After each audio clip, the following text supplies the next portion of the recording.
हजूर हज़रत मसीह मौद ने पहली बैत तो लुधियाना में ली थी, तो उसके बाद जो लोग कादियान आते रहते थे तो वो कब बैत करते थे? बस वो बैत होती रहती साथ साथ, जिस तरह होती मस्जिद मुबारक में बैठ के बैतें होती रहती थी। इस तरह जैसे हर जलसे में बैत होती है, हाँ, तो वहाँ पे भी इस तरह ही होती सारा सारा साल ही होती थी बैतें। जो लोग आते थे ना उनको आगे बिठा लेते थे, उनके हाथ से बैत लेते थे।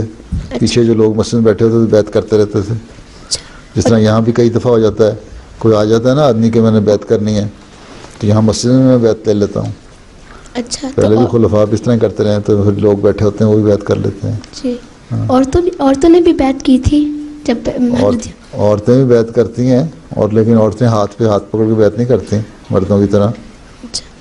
क्योंकि औरतों का तो पर्दा और हाथ मिलाना मर्दों से मना ना इस्लाम में, ठीक है ना।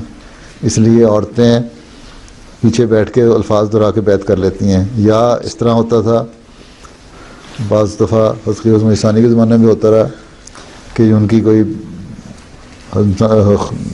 ईसानी की कोई बीवी या बेटी या कोई करीबी अजीज़, बीवियाँ आमतौर पे, या अजीज़ ने किसी ने हाथ पकड़ लिया तो पीछे औरतों ने उनके कंधे पे हाथ रख के बैत कर ली हैं।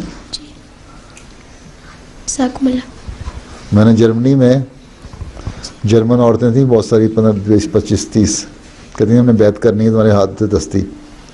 तो वहाँ मैंने इस तरह किया था, अपनी बीवी के हाथ पे कहा, उसके बाद उनको कहा कि उनका हाथ पकड़ के या कंधे पे हाथ रख के बैत कर लें।